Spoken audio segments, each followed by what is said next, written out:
Bienvenue dans Déclic d'avenir, le podcast pour l'action sociale et le médico-social créé par HMC2 qui explore toutes les facettes du digital au service de la personne. Découvrez dans chacun de nos épisodes comment les nouvelles technologies accompagnent le parcours de vie des personnes fragiles et participent à l'évolution de votre métier pour une société plus désirable. Un grand bonjour à tous pour ce premier épisode de Déclic d'avenir. Vous le savez, c'est la seule émission qui va vous informer et décrypter pour vous les enjeux de la digitalisation du service aux personnes. Alors aujourd'hui, sujet très important, attention, le Ségur du numérique, quel changement au quotidien pour les SAD et les SIAD. Alors à mes côtés, pour en parler, je suis ravi d'accueillir Laure Dépinard, directrice d'un SPASAD, service polyvalent d'aide et de soins à domicile. Beaucoup d'acronymes aujourd'hui, on va le voir. Anne Richard, qui est responsable médico-social à la FEDESAP, la Fédération des services à la personne et de proximité. Et Jérôme Grèce, directeur des partenariats et des relations institutionnelles chez HMC2, créateur de logiciels innovants qui permettent d'accompagner les structures dans la mise en œuvre de leurs actions sociales et médico-sociales. Bonjour à tous les trois. Bonjour. Avant d'entrer dans le vif du sujet, le fameux Ségur du numérique, qu'est-ce que c'est que ça encore ? Est-ce que c'est un de ces grands plans de communication dont on a l'habitude d'entendre parler souvent, qui va prendre 30 ans, qui va déboucher sur rien à part des rapports ? Ou est-ce que c'est quelque chose de concret, de précis, de chiffré ? Qui veut répondre à la question gênante mais importante ? Moi, je vais peut-être prendre la parole. Oui, allez-y. Donc effectivement, c'est un programme sans précédent que l'État a mis en place, qui vise à moderniser tout notre système de santé et plus particulièrement de fluidifier le parcours de l'information entre les différents professionnels acteurs de la prise en charge et également les usagers. Tout ça dans un périmètre sécurisé. Alors pourquoi c'est sans précédent ? C'est parce qu'il y a 2 milliards d'euros de débloqués et plus de 600 millions d'euros qui vise le médico-social. D'accord, et ça c'est du concret, on a un plan, on a un calendrier précis ? On a un calendrier précis, il y a plusieurs phases. Donc on est déjà en phase 1 du déploiement de nos outils qui sont conformes aux exigences du Ségur, puisque HMC2 a travaillé pour développer et répondre aux attentes de ce Ségur. Et on va pouvoir déployer nos outils et commencer déjà d'ailleurs à travailler sur les spécifications de la phase 2 avec la délégation ministérielle numérique en santé et l'agence du numérique en santé. Laure, quand on est sur le terrain, d'ailleurs vous allez nous dire ce que c'est qu'un SPASAD, mais quand on est sur le terrain, on y croit ou est-ce qu'on se pose encore des questions ? Non, je dirais on y croit concrètement. Moi, je suis donc directrice d'un SPASAD, c'est un service d'aide et de soins à domicile. L'action de notre service, c'est d'aller au domicile des usagers, personnes âgées ou personnes en situation de handicap, avec une équipe de soignants et une équipe d'intervenants à domicile qui font de l'accompagnement. Alors, qui peut passer de l'entretien du logement jusqu'à l'accompagnement dans le quotidien de la personne. Donc, on a des financements qui sont et par le conseil départemental et par l'agence régionale de la santé, puisque c'est de l'aide et du soin. Et nous sommes des services qui sont de plus en plus importants, notamment dans le cadre du virage domiciliaire, puisqu'on a une majorité de la population française qui souhaite rester au domicile.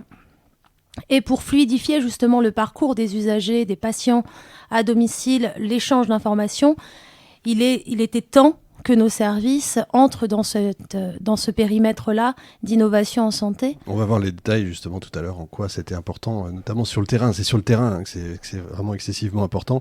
Anne Richard, FEDESAP, c'est quoi déjà ? Alors la FEDESAP, c'est une fédération syndicale patronale. Nous représentons 3600 adhérents et 80% d'entre eux, donc l'extrême majorité, font de l'aide et de l'accompagnement auprès de personnes âgées et en situation de handicap. Alors oui, c'est un programme sans précédent, très ambitieux, sur 5 ans. Et avec 600 millions d'euros, ce qui paraît à la fois beaucoup. Et en même temps, l'idée est d'embarquer là 36 000 établissements et services médico-sociaux, les 36 000 établissements et services qui existent en France aujourd'hui. Et tout l'enjeu d'une fédération comme la nôtre, c'est d'accompagner nos adhérents à rentrer dans ce programme, à rentrer dans ce virage numérique, avec la problématique toute particulière qu'évidemment nos adhérents n'ont pas tous la même maturité numérique. Nous avons des petits indépendants qui ne disposent pas de DSI et nous avons des... Directeur service informatique, pour ceux qui ne savent pas. Exactement. On se croirait à l'armée des fois avec tous les acronymes, c'est quand même fou. Et puis des plus gros adhérents qui, eux, sont capés et sont outillés à la fois techniquement et humainement pour rentrer plus facilement dans le programme. Voilà. Donc l'enjeu, c'est bien d'accompagner et surtout, vous l'aurez compris, nos petits adhérents. Évidemment. Donc si je comprends bien là autour de la table, on a un peu, on est toute la représentation, c'est-à-dire vous, la fédération, en gros, qui fait le go-between, l'accompagnateur en fait des petits et des moyens. Vous sur le terrain, Laure, évidemment, et puis vous, donc Jérôme, c'est ArchMC2, c'est plutôt le fameux logiciel, c'est les outils en fait numériques. C'est ça, l'idée, c'est de vraiment pouvoir proposer à ces structures les moyens de pouvoir s'inscrire dans le programme et de pouvoir échanger avec les différents professionnels tout autour de l'usager. Tout ça dans un cadre sécurisé. Aujourd'hui, la sécurité de la donnée, c'est vraiment un point de sensibilité et on essaye d'y répondre, j'allais dire du mieux, mais c'est finalement de façon idéale, entre guillemets, en répondant clairement au cahier des charges attendu. Sécurité de la donnée, je crois que c'est le mot important, surtout en ce moment, parce que tout le monde se pose toujours des questions. Dès qu'il y a le numérique, on le voit dans la période qu'on traverse en ce moment, le hacking, etc.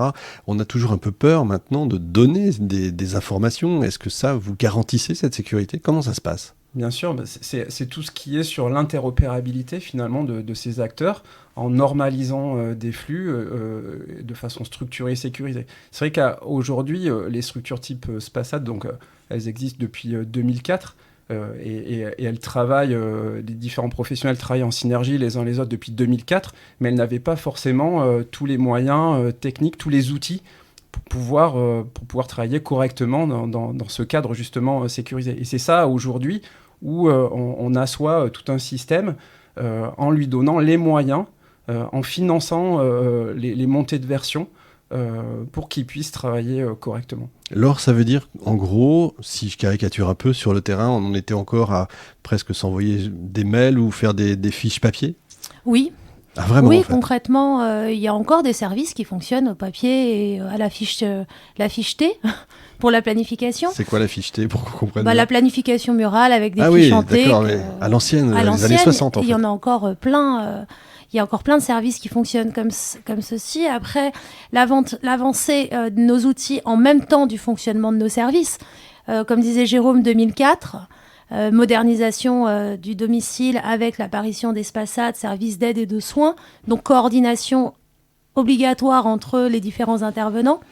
Et les logiciels ont dû évoluer en même temps que les services évoluaient et avaient des attentes de plus en plus importantes, notamment dans l'échange de communication. Mais ça veut dire quoi en fait concrètement ? Ça veut dire que les personnes qui s'occupaient de ça n'étaient pas formées ou n'avaient pas les moyens ou... Je pense que c'était clairement un mélange de tout. C'est-à-dire qu'il n'y avait pas les moyens, on n'avait pas de professionnels qui étaient aussi intéressés par ce type de dispositif. La mise en place des téléphones portables auprès des intervenants, ça peut se faire également dans la douleur parce que tout le monde pense qu'ils ne vont pas y arriver alors que c'est les premiers à les utiliser et à savoir exactement qu'est-ce qui manque. Donc je pense que c'était une crainte. Effectivement, le Ségur du numérique, ça nous permet d'avoir un peu plus de moyens, parce que pour des services comme les nôtres, et je pense que la FEDESAP me rejoindra sans aucun souci, avec des services comme les nôtres, qui sont pour la plupart payés à l'horaire réalisé, sous-financés très clairement, c'est vrai que c'est difficile de pouvoir innover et de pouvoir équiper nos salariés avec du matériel, avec des logiciels qui nécessitent d'être perpétuellement retravaillés pour pouvoir correspondre à nos besoins. L'avancée de l'ESMS numérique, c'est clairement un travail conjoint des fournisseurs de logiciels, des éditeurs de logiciels, des équipes de recherche et des services concrètement par rapport à nos besoins. Et tout ça, clairement, dans l'idée de la qualité de prise en charge de l'usager. ESMS numérique, il faut peut-être aussi expliquer, parce qu'on ne comprenne pas que c'est un SMS numérique. C'est quoi le SMS numérique ? C'est les établissements sociaux et médico-sociaux qui rentrent dans le numérique. D'accord. Donc en gros, concrètement, j'essaye d'être le plus concret, le plus visuel possible pour qu'on comprenne tous, y compris donc les petites entités qui nous écoutent et qui vont là peut-être vous appeler les uns et les autres, et on va voir justement comment ça se passe. Mais donc en gros, ça va fournir un matériel à la fois numérique, peut-être des téléphones, etc., peut-être des outils, mails. On va voir justement concrètement pour que ceux qui sont sur le terrain avec la personne aidée, en fait, communique mieux, qu'il y ait un suivi, etc., que tout le monde sache à tout moment ce qui se passe. Exactement, un échange de données, un échange d'informations, bien évidemment des échanges d'informations ciblés, c'est-à-dire que des informations médicales avec des professionnels qui ont la compétence médicale, des informations un peu plus, je dirais, pratiques avec les familles, bien évidemment, si l'usager a décidé de laisser cette autorisation à la famille. Vraiment, à l'heure du bien vieillir à domicile, on a quand même énormément de familles qui sont éloignées de la personne âgée ou la personne en situation de handicap. Et l'évolution, les innovations de ce type d'outils va permettre des échanges d'informations beaucoup plus rapides et éviter éventuellement les inquiétudes inutiles au domicile. Jérôme, ça peut être quoi comme type d'outils, justement ? Alors, il y a des outils assez simples. Déjà, c'est qu'il faut s'authentifier sur les logiciels. Donc, il faut pouvoir être sûr de la personne qui est derrière l'ordinateur et quel rôle elle a finalement. C'est plutôt sa profession qui va lui donner un ensemble d'accès. C'est de pouvoir identifier clairement aussi les usagers, d'être sûr que quand on va converser avec un autre professionnel, qu'on parle bien de la même personne. Donc, le premier que je citais, c'était ProSanté Connect. Là, c'est l'identité nationale de santé, c'est l'INS. Et, oui, parce qu'il y a les homonymes, il ne faut pas que ça se... Exactement, quand on va échanger, par exemple, quand le SAD va échanger avec le SIAD, il faut que... Là, il faut expliquer aussi. Quand le service d'aide à domicile va échanger avec le service de soins infirmiers à domicile, il faut qu'il soit sûr qu'il parle de la même personne. Donc ça, c'est les éléments de base. Et ensuite, pour acheminer l'information, soit on va pouvoir alimenter le dossier médical partagé, donc le DMP, ou on va pouvoir s'envoyer des mails sécurisés via la messagerie sécurisée de données de santé. Et ce qui est important aussi de souligner, c'est que là, aujourd'hui, on parle dans le médico-social pour les services d'aide et de soins à domicile, mais tous ces travaux sont également faits sur les autres couloirs d'activité, comme l'hôpital public HAD, la médecine de ville, la protection de l'enfance, etc. Et que tous ces services, ces référentiels socles que j'ai cités, donc ProSanté Connect, l'INS, le DMP, la MSS, sont en train d'être déployés également dans les autres secteurs d'activité. Et en parallèle de ça, tous les citoyens ont depuis 1 an mon espace santé qui leur a été activé. Donc globalement, tout le monde a son espace santé, sauf ceux qui sont opposés, mais il n'y a que 2%, je crois, qui se sont opposés à la création de leur espace santé. Et donc tous ces éléments font qu'aujourd'hui, tous les voyants sont ouverts pour qu'on puisse déployer tous ces outils et répondre aux besoins des différents professionnels, mais également des usagers en termes de partage d'informations, tout ça pour faciliter sa prise en charge. Donc c'est tout ça qu'on va amener en fait. Anne, Richard, la fédération, j'imagine, vous avez des retours terrain, des remontées, vous savez en gros ce qui va pas, ce qui manque. Oui, bien sûr. Le rôle de la FEDESAP a déjà été de se faire intégrer à l'ensemble des groupes de travail diligentés par l'Agence numérique en santé. Donc, c'est une émanation du gouvernement, par la délégation interministérielle en santé. Et j'en profite pour louer d'ailleurs ce travail de collaboration et d'échange avec les fédérations du domicile comme avec les éditeurs. Jérôme et moi avons partagé quelques centaines d'heures de visio ensemble, je pense, depuis le déploiement du programme ESMS numérique. Donc, effectivement, le rôle d'une fédération et de la FEDESAP, c'est de remonter l'ensemble des problématiques terrain rencontrées par nos adhérents. L'une d'entre elles a été immédiatement remontée. C'est l'obligation pour percevoir une partie de ces financements de se constituer en grappe, donc de se réunir avec des confrères, certes, mais concurrents quand même sur un territoire en grappe d'à minima 15 services d'aide à domicile pour porter ensemble un projet et être éligible au financement. Sur le terrain, cela a clairement posé des problèmes que nous avons pu remonter acquis de droit. Et l'instruction numérique au titre de 2023 sur les financements débloqués en 2023 permet à des SAD de venir se greffer à des grappes existantes, ce qui est une avancée et ce qui est une une preuve de l'impact de la parole des fédérations et des éditeurs, parce que nous étions d'ailleurs parfaitement alignés sur ce point. Donc remontée terrain, bien sûr, un gros travail mené également sur la sémantique. Nos interlocuteurs avaient largement tendance à parler établissement, sans jamais parler des services d'aide et d'accompagnement. C'était ma prochaine question. C'était très important. Formidable, du coup, c'est comme pour si on avait nous, préparé l'émission. voilà, d'être très pointilleux sur la sémantique employée lors de leur réunion de travail, de leur webinaire, pour que les SAD se sentent enfin compris, déjà par la sémantique, et intégrés dans ce programme. Néanmoins, force est de constater que malgré une petite dynamique quand même à la hausse fin d'année 2022, début d'année 2023 sur la partie services d'aide et d'accompagnement à domicile, on a encore du retard pour embarquer les 9000 SAD qui existent sur notre territoire. C'est-à-dire encore du retard, c'est énorme ou... À écouter la CNSA, oui, nous avons encore beaucoup de retard. Donc au-delà de remonter les problématiques terrain, ce qui est important aussi pour nous, c'est de comprendre tous les avantages d'usage à rentrer dans ce programme-là. Donc le rôle d'une fédération, c'est de remonter, mais c'est aussi de redescendre et d'apporter de l'information à nos SAD sur quels sont les avantages à s'équiper. Et ce programme vient parfaitement s'embriquer avec la transformation de l'offre majeure qui est en train de s'opérer aujourd'hui sur notre secteur, avec la mise en œuvre des services autonomie à domicile, donc la possibilité pour un SAD de monter dans le soin, de devenir mixte aide et soins, ce que l'or est déjà depuis longtemps, mais demain, de plus en plus de SAD vont pouvoir devenir mixtes, et ces outils de collaboration, de coordination dans des outils sécurisés de données de santé médico-sociale étaient évidemment inévitables et nécessaires. Elle est douée, hein. Vous faites bien passer des messages. À vous écouter, j'ai l'impression que le début a été quand même un peu poussif. Est-ce qu'il n'y a pas une problématique, j'aime pas le mot problème, mais une problématique de communication ? Oui. Clairement, Anne le disait très bien, la notion déjà de travailler en grappe. Donc en grappe d'établissement et service, de savoir qui avait sa place dans la grappe, mais qui fait quoi, qui pouvait porter une grappe. Donc ça a été un petit peu complexe sur cette problématique.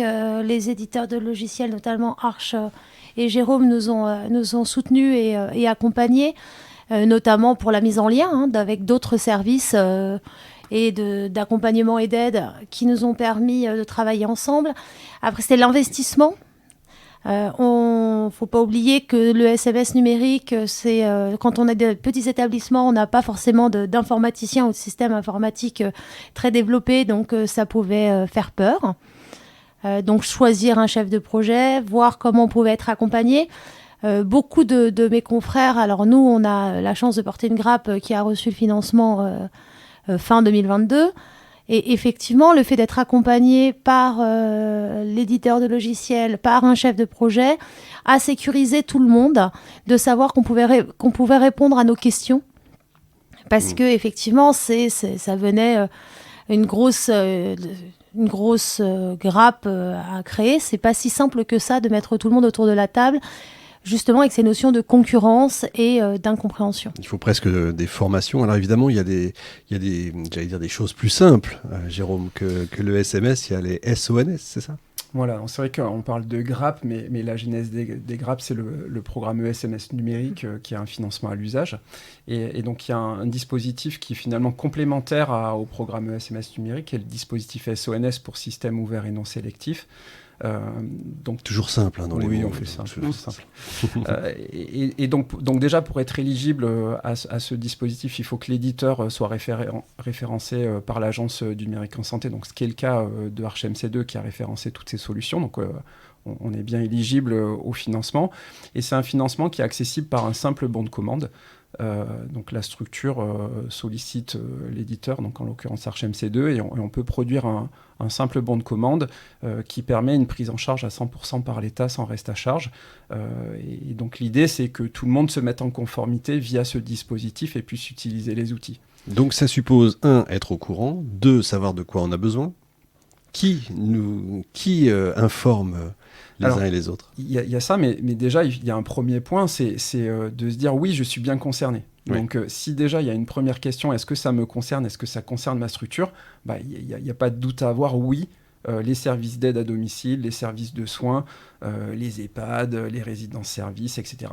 Vous êtes bien concernés par le dispositif. Donc ça, c'est le premier point. C'est même le point fondamental. Ensuite, il y a tout un discours qu'il a fallu tenir, puis une promotion de ce dispositif avec des termes qui n'étaient pas forcément au départ compréhensibles par tout le monde, notamment quand on parle du Ségur du numérique en santé. Le terme santé, il a tendance un peu à exclure les services d'aide à domicile qui ne se sentent pas trop concernés. Alors qu'ils le sont. Alors qu'ils le sont bien. Donc il a fallu vulgariser, promouvoir le dispositif par des webinaires, par des actions conjointes avec les fédérations, dont la FEDESAP avec Anne. Il a fallu qu'on explique, qu'on réexplique. Il a fallu qu'on travaille, qu'on fasse des pilotes avec des services de soins, par exemple, et l'Agence du numérique en santé, pour qu'on éprouve les usages. Voilà, il a fallu faire tout ce travail-là pour l'amener et que tout le monde soit en capacité de bien ingurgiter tout ça et se projeter avec ces outils, quoi. Ce programme, il a déjà commencé, en fait. À vous écouter, il a commencé depuis un an et demi. Oui, même un peu plus. Il y a un peu plus de temps, puisque on a validé des premières grappes, pour reprendre le terme, sur la phase d'amorçage il y a 2 ans. D'accord. Des grappes qui sont en cours de déploiement. C'était un petit peu long à démarrer sur l'amorçage. Et puis sur le programme SONS, étant donné qu'on est référencé Ségur par l'Agence du numérique en santé depuis novembre dernier, on commence à déployer les structures. Alors, il y a un petit point de précision important, c'est que ces programmes de financement, ils sont à durée limitée. Ah oui. C'est pour ça qu'on est là pour en parler. Voilà, il faut bien faire attention. C'est que date de péremption. Exactement. C'est quand les structures, elles ont obligation de quoi ? Elles ont obligation. Il y a un besoin de passer une commande à l'éditeur, donc chez HMC2, avant le 10 janvier 2024, que je ne me trompe pas. Ouais, il fait peur.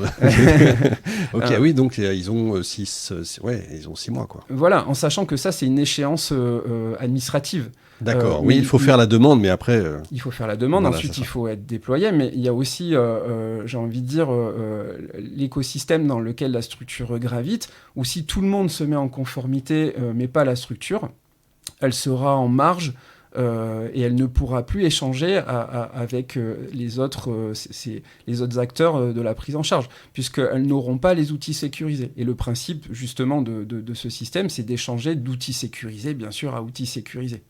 Donc, il y a des règles et des échéances administratives, mais il y a aussi le terrain qui va dicter un certain rythme, une certaine fréquence d'échange, et qui fait que si on n'est pas au rendez-vous, on sera exclu.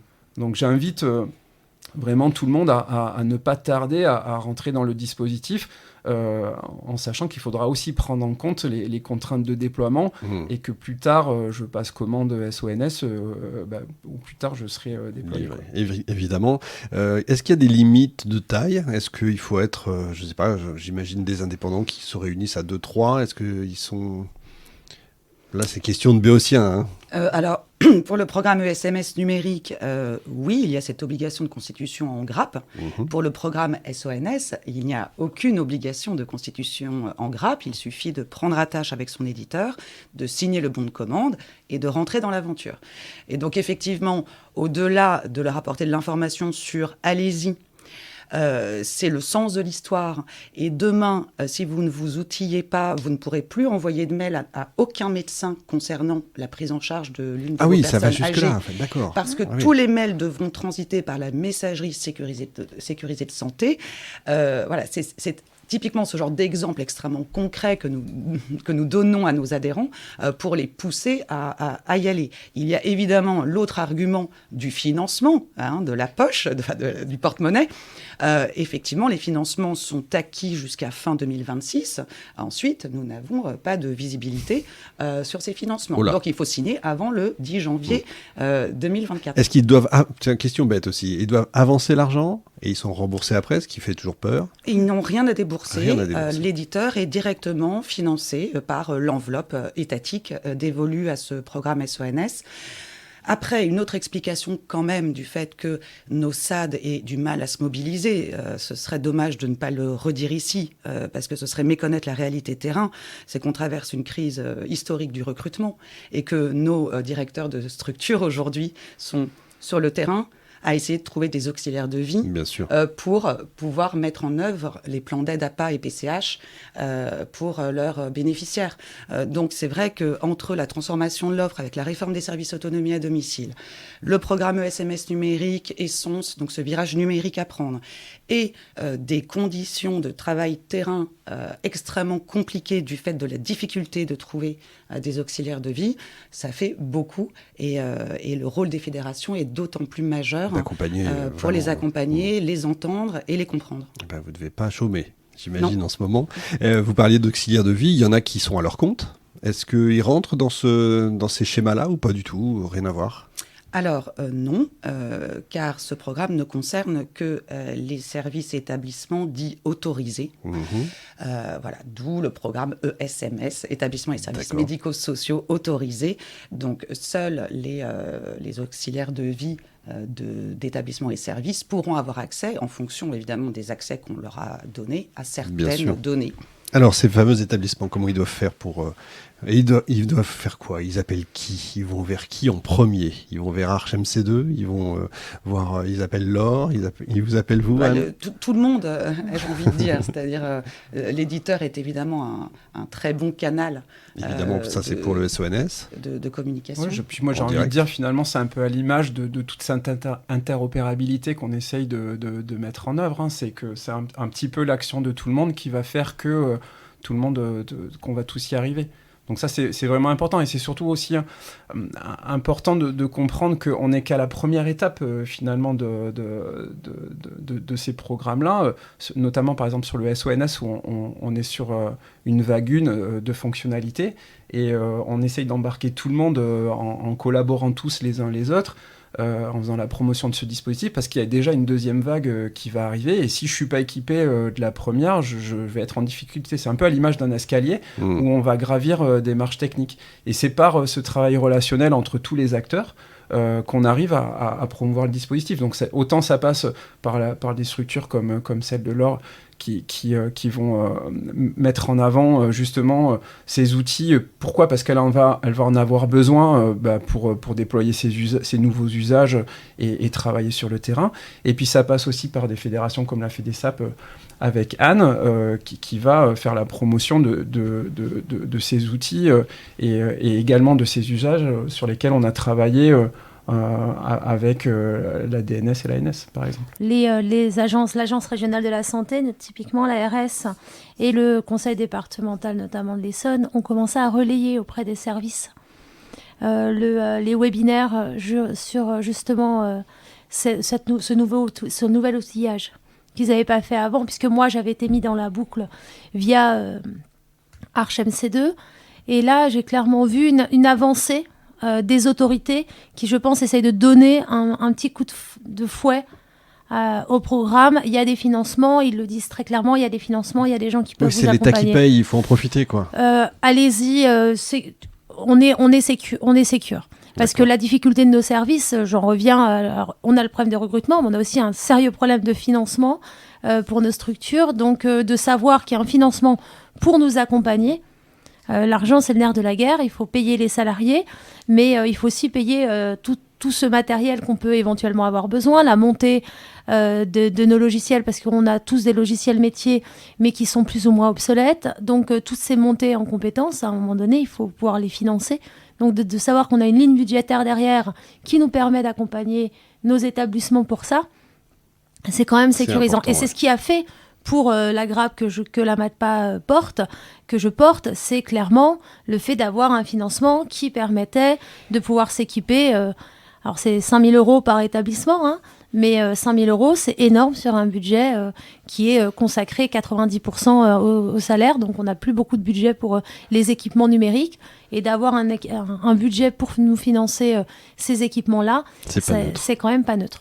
Il y a des formations aussi d'ailleurs, justement, parce que c'est pas le tout d'avoir des logiciels, des tas d'outils. Est-ce qu'on est formé à ça? Oui, bien sûr. En fait, vous les lâchez pas dans la nature. Non. Non, en fait, sur le dispositif SONS, donc qui est pris en charge par l'État, c'est l'État qui fait un achat pour compte. Toutes les prestations sont clairement cadrées. Il n'y a pas d'ambiguïté. Donc ça comprend la licence du module Ségur, sa maintenance corrective pendant 6 ans, l'installation, le paramétrage et la formation. Ah oui. Donc tout est pris en charge et l'objectif, c'est finalement de livrer un outil conforme aux exigences, de faire tout le paramétrage, toujours pareil, en conformité avec les attentes, et de former les personnes pour que, une fois qu'on part finalement, qu'on a tout installé, tout est opérationnel et tout le monde peut se servir des outils. Effectivement. Anne, il y a des demandes Vous avez peut-être des demandes? Oui, il y a toujours des demandes. On en veut toujours plus. Non, mais encore une fois, la FEDESAP a été vraiment extrêmement mobilisée et impliquée dans les groupes de travail et les avancées avec l'ANS, notamment l'Agence numérique en santé. Ce qu'on peut demander, c'est un accompagnement renforcé de l'ANS, alors via les ARS, via les conseils départementaux, des structures SAD, petits ou isolés, pour qu'ils puissent rentrer dans cette phase de contractualisation. Et puis, pour en revenir à ces fameuses grappes, la CNSA travaille aujourd'hui à la publication d'un atlas qui va référencer toutes les grappes existantes et d'ores et déjà financées pour que le service d'aide à domicile puisse aller toquer à sa porte et venir s'y greffer. On peut s'y greffer. Voilà, donc ça, c'est une vraie nouveauté. Cet atlas devrait sortir très prochainement.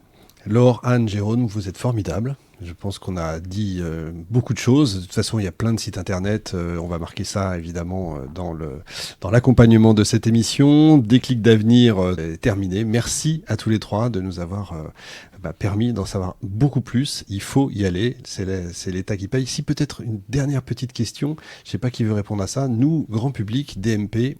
on n'entend pas grand-chose, on ne sait pas trop, et si j'avais pas préparé cette émission avec vous, j'aurais jamais su que ça existait. C'est normal, ça ? Non, c'est pas normal, mais le déploiement de Mon Espace Santé, quand même, va jouer beaucoup dans la démocratisation de cet outil. En tant que citoyen, on va être acteur de la mise en ligne sur son espace santé de nos documents médicaux, de nos ordonnances, de nos résultats d'analyse. Ça va alimenter le dossier médical partagé. Et quoi qu'il nous arrive, quelque accident de la vie qui puisse nous arriver demain en traversant la rue, eh bien, si on a un DMP bien alimenté et par les médecins, son médecin, ses spécialistes et par nous-mêmes, eh bien, on pourra être bien mieux pris en charge dans n'importe quel hôpital de France et de Navarre en arrivant aux urgences. Donc, c'est vraiment aussi très lié à son statut de citoyen et donc à nous, professionnels, de nous équiper pour alimenter cette meilleure coordination et ce parcours de soins. C'est une vraie révolution. Vraiment, je crois que c'est exactement ça, parce que ce qu'il faut se dire, c'est que le DMP, ça a 20 ans, finalement. Mais le DMP, au départ, il a été créé c'était le patient qui devait demander à la création de son DMP. Alors que là, Mon Espace Santé, il a été créé sous forme de opt-out, on appelle ça opt-out. Si on le crée à tout le monde, et c'est celui qui le veut pas qui doit dire « moi, je le veux pas » et on me le ferme. Donc ça veut dire qu'aujourd'hui, globalement, tout le monde a un DMP. D'accord. Et les professionnels, il n'y a plus de question de est-ce que j'ai mon outil qui peut alimenter ou pas.